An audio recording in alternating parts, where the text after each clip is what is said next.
আসসালামু আলাইকুম। আমি মুকিত ইসলাম নিশাদ, একজন ফুল স্ট্যাক ওয়েব ডেভেলপার, পাশাপাশি সিএসসি স্টুডেন্ট। আমাদের এই ভিডিওটা করার উদ্দেশ্য হলো আমরা একজন প্রফেশনাল ওয়েব ডেভেলপার তৈরি করতে চাই। আমরা জিরো থেকে হিরো শিখতে চাই কীভাবে একটা ওয়েবসাইট তৈরি করতে হয়, কীভাবে ফ্রন্ট এন্ডের কাজ করতে হয়, কীভাবে ব্যাক এন্ডের কাজ করতে হয়, বা কীভাবে ডেটাবেস সেট করতে হয়। আমরা এগুলো শেষ করার পরে আমরা শিখব যে কীভাবে একজন প্রফেশনাল ওয়েব ডেভেলপার হয়ে কাজ করতে হয়।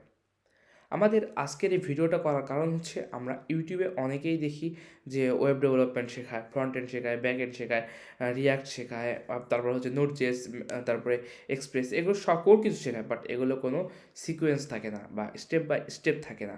আমাদের এই ভিডিওতে বা এই কোর্সের প্লে লিস্ট থাকবে সম্পূর্ণ ফ্রি। ইউটিউব এবং ফেসবুকে আপনারা ফলো করতে পারেন। এটা একদম স্টেপ বাই স্টেপ হাতে কলমে শেখানো হবে কীভাবে একজন প্রফেশনাল ওয়েব ডেভেলপার হতে পারেন, এবং ফ্রন্ট এন্ড কীভাবে কাজ করবেন, ব্যাক এন্ড কীভাবে কাজ করবেন, এগুলো সকল কিছু আমাদের এই ভিডিওতে ইনক্লুড থাকবে। তো চলেন আমরা একটু দেখি এনভায়রনমেন্ট সেট আপ। আমাদের আজকের এই ভিডিওটা প্রথমটা একটু শান্ততামূলক জন্য এনভায়রনমেন্ট সেট আপ বা একটু হালকা কিছু শিখবো আমরা, কিন্তু এরপর থেকে আমাদের স্টেপ বাই স্টেপ প্রত্যেক দিন ভিডিও আসবে এবং এগুলো ভিডিওতে আমরা স্টেপ বাই স্টেপ শেখাবো, হাতে কলমে শেখাবো। যদি কোনো কিছু বুঝতে অসুবিধা হয় আপনারা কমেন্ট করতে পারবেন এবং আমার কমেন্টে যথাযথ রিপ্লাই করার চেষ্টা করব।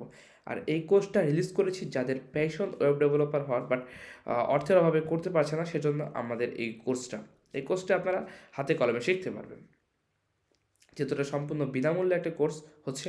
তো চলেন ভিডিওটা শুরু করি আমাদের। তো আমরা প্রথমে আমাদের কম্পিউটার স্ক্রিনে যাচ্ছি এনভায়রনমেন্ট সেট আপ করার জন্য। তো গেলাম, আমরা ক্রোম ব্রাউজারটি ওপেন করলাম। ক্রোম ব্রাউজার ওপেন করার পরে আমরা লিখবো হচ্ছে ভিজুয়াল কোড স্টুডিও, আমার হচ্ছে, আচ্ছা ঠিক আছে, ভিজুয়াল স্টুডিও, এক মিনিট, ওকে, ভিজুয়াল স্টুডিওটা আমরা এখানে ওপেন করলাম। ওপেন করার পরে আমরা এখানে এটা না, নিচে এই যে ক্লিক করার পরে যেখানে ডাউনলোড ফর ম্যাক ওএস আছে, এটা আমি যেহেতু ম্যাকের জন্য আমার ডাউনলোড করা আছে সেটা ডাউনলোড করেছি। যদি আপনাদের উইন্ডোজ হয় বা উবান্টু হয় সেখানে ডাউনলোডে ক্লিক করবেন। করার পরে এখানে উইন্ডোজের জন্য আছে উইন্ডোজে ক্লিক করতে পারেন, উবান্তুর জন্য আছে উবান্তুতে ক্লিক করতে পারেন, বা ম্যাকের জন্য আছে ম্যাকের জন্য ক্লিক করতে পারেন। এটা আপনাদের যে অপারেটিং সিস্টেম আপনার সেই অপারেটিং সিস্টেমের জন্য এটা ডাউনলোড করে নেবেন। জাস্ট সিম্পল ডাউনলোডে ক্লিক করে ডাউনলোড হবে, আর কোনো সমস্যা নেই এখান থেকে। এই যেখানে ক্লিক করে ডাউনলোড হবে, এখানে হবে, এখানে হবে, সিম্পল। বাট আপনারা কোন ভার্সন করবেন এটা আপনারা এখানে দেখে নেবেন। আর যদি আপনারা পাইথন বা জ্যাঙ্গো দিয়ে ওয়েবসাইট ডেভেলপমেন্ট করতে চান সেক্ষেত্রে আপনার দুইটা সফটওয়্যার আরও বেশি প্রয়োজন হবে, সেটা হচ্ছে পাইথন এবং পাইচার্ম। পাইথন ইনস্টল করার জন্য আমাদের দেখাই, পাইথন ডাউনলোডে ক্লিক করলাম, ডাউনলোড পাইথন এখানে ক্লিক করলেই আমাদের পাইথনটা ডাউনলোড হয়ে যাবে। পাইচার্মও সেম, পাইচার্ম ডাউনলোড, পাইচার্মে ডাউনলোড দিলে এই যে প্রথমে এটা আছে জেট ব্রেইনস থেকে, এই যে ডাউনলোডে দিয়ে আপনারা হচ্ছে পাইথনটা ইনস্টল করে নিতে, পাইচার্মটা ইনস্টল করে নিতে পারবেন। তো পাইচার্ম শেষ, এগুলো আমরা এখন শিখবো না, কারণ আমরা এখন দেখব যে কিভাবে আমরা একজন জাভাস্ক্রিপ্ট বা মার্ন ডেভেলপার হতে পারি। তো প্রথমে আমাদের শিখতে হলে HTML CSS শিখতে হবে। আর ব্যাক এন্ডে আমি একটা জিনিস আপনার বলি, সেটা হচ্ছে যদি আপনার ফ্রন্ট এন্ডে জাভাস্ক্রিপ্ট দিয়ে কাজ করেন আপনারা ব্যাক এন্ডেও জাভাস্ক্রিপ্ট দিয়ে কাজ করতে পারবেন। আর যদি আপনারা পাইথন দিয়ে করেন তাহলে ব্যাক এন্ডে আপনারা পাইথন দিয়েও করতে পারবেন, জাভাস্ক্রিপ্ট দিয়ে ফ্রন্ট এন্ড করলেও পাইথন দিয়ে ব্যাক এন্ড করতে পারবেন, সমস্যা নেই।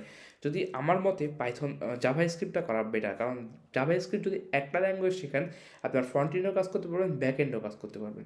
তো চলেন আমরা এটা ডাউনলোড করে সেট আপ করি। সেট আপ করা শেষ আমাদের। তো সেট আপ করার পরে আমরা কি করব, প্রথমে আমরা ফাইল ক্রিয়েট করে নিব। তো আমরা নিউ ফোল্ডার ক্রিয়েট করব।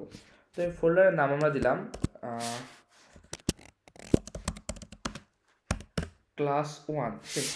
তো আমরা যেটা ভিজুয়াল কোড স্টুডিওটা ওপেন করেছি, তো আমরা এটা ওপেন করে নিলাম। এটা ওপেন করার পরে আমাদের এইরকম একটা অপশান আসবে। তো আমরা ক্লিক করব, আমাদের যেহেতু প্রথমে ছিল যে এটা খালি ড্র্যাগ অ্যান্ড ড্রপ করে এখানে রেখে দেবো। দেওয়ার পরে এই যে নিচে আপনাদের যে একটা ফোল্ডার থাকবে এখানে ক্লিক করব। এই যেখানে আমাদের এইটা ক্লাসেরটা চলে আসছে। তো আমরা কি করব, আমাদের কিছু প্লাগ ইন সেট আপ করতে হয় মানে কাজটা সহজ করার জন্য, বা এক্সটেনশন যাকে বলা হয়। তো এখানে ক্লিক করলাম, করার পরে এই যে আমাদের যে দুটো আপাতত প্রয়োজন সেটা হচ্ছে এই যে HTML CSS সাপোর্ট, এটা আপনারা এখানে সার্চ দেবেন, HTML CSS সাপোর্ট। সার্চ দেওয়ার পরে সরি এই যে সাপোর্ট, এখানে হচ্ছে ইনস্টল লেখা থাকবে, এখানে ইনস্টল করে নেবেন। যেহেতু আমার ইনস্টল করা আছে সেক্ষেত্রে দেখাচ্ছে। এটা করবেন, পাশাপাশি আপনারা লাইভ সার্ভারটা করবেন, লাইভ সার্ভার, এই যে এটা করবেন। এটা করলে আপনার কী হবে, এখান থেকে আপনারা সার্ভারটা রান করতে পারবেন। তো আমাদের সেট আপ যেহেতু করা শেষ, আপনি এখানে ইনস্টল করে নেবেন। নেওয়ার পরে আর যেহেতু আপনি সাপোর্ট এটা দিলে আপনার অটোমেটিক এক্সটেনশনে আপনার দেখাবে যে কী করবেন। তো আমাদের HTML লেখার জন্য আমাদের কি করতে হয়, আমাদের .html এক্সটেনশন যোগ করতে হয়। CSS লেখার জন্য .css যোগ করতে হয়। জাভাস্ক্রিপ্ট লেখার জন্য .js যোগ করতে হয়। তো এর মধ্যে ফোল্ডারের মধ্যে আমরা একটা ফাইল ক্রিয়েট করব। তো ফাইলটা হচ্ছে এখানে ক্লিক করলাম করে index.html ফাইল ক্রিয়েট হলো। হওয়ার পরে আমরা এখানে যদি HTML কোড লিখতে যাই, আমাদের একটা ডক টাইপ লিখতে হয়। ডক টাইপটা ব্রাউজারকে চেনায় যে এটা কোন ভার্সনের কোড। তো আমরা এখানে ডক টাইপটা লিখি, ডক টাইপ, এই যেখানে সাজেশনে আসছে, তো আমি এখানে দিয়ে ডক টাইপটা লিখে নিচ্ছি। এই ডট টাইপ এখানে ক্লিক করার পরে অটোমেটিক চলে আসলো। এন্টার দিলাম। এখানে হচ্ছে আমাদের ল্যাঙ্গুয়েজটা ইংলিশ, এটাও ক্লোজ করে দিচ্ছি।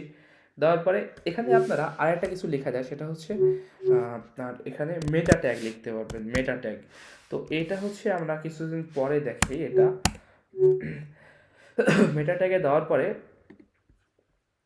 এই যে মেটা ট্যাগ দেওয়ার পরে আপনার এই যে এগুলো দিতে পারবেন, আপনারা সমস্যা হয় না। বাট এগুলো আমাদের এখন শেখার দরকার নেই। আমরা যে শিখছি এইটার কারণ হচ্ছে আপনার যেই মেটা ট্যাগ ভিউপোর্ট, যেটা এই ভিউপোর্ট দেওয়ার কারণ আমাদের যে পুরা স্ক্রিনটা আমি দেখাচ্ছি, একটু লাইভে ক্লিক করি। এই যে এই লাইভ সার্ভারে যখন আমাদের কিছু একটা ওয়েবসাইটে আমরা রান করব, তখন যেন ফুল স্ক্রিন জুড়ে আসে, এই জন্য আমাদের এই ভিউপোর্টের এটা দিতে হয়। এই যে ভিউপোর্ট এখানে আমাদের ডিফাইন করে দিচ্ছে ওয়াইড ডিভাইস ওয়াইড, বাট এটা দেখা দিচ্ছে এটা যদি আমরা এই 1.0 এটাই আমাদের ডিফল্ট থাকে, এটাই আমাদের রাখা উচিত। আমাদের এটা আজকে দেখার বিষয় না, আমরা আজকে দেখব হচ্ছে HTML-টা। তো আমরা HTML-টা লিখলাম, এই যে HTML লিখলাম। HTML এর মধ্যে আমাদের ট্যাগ থাকে হচ্ছে হেড, বডি। তো আমরা হেড ট্যাগ যদি দিই, হেড ট্যাগটা কোথায় শো করবে, ওয়েবসাইটের উপরে টাইটেলটা, হেড ট্যাগের মধ্যে আমরা হচ্ছে টাইটেল দিলাম। তো আমরা এখানে লিখলাম মাই ফার্স্ট ক্লাস। এখানে তো অটোমেটিক সেভ আমাদের আছে, তো এটা এভাবে থাকবে, সমস্যা নেই। এই যে তো আমরা এখানে হচ্ছে যাই, একটু রান হোক হয়ে আমরা দেখি ওয়েবসাইটটা। এই যে এখানে কিন্তু শো করছে মাই ফার্স্ট ক্লাস, এখানে কিন্তু শো করা শেষ।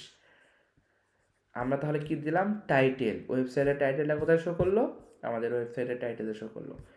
এখন আমরা এখানে হচ্ছে এই হেড ট্যাগের পরে আমরা নিচে লিখলাম হচ্ছে বডি ট্যাগ।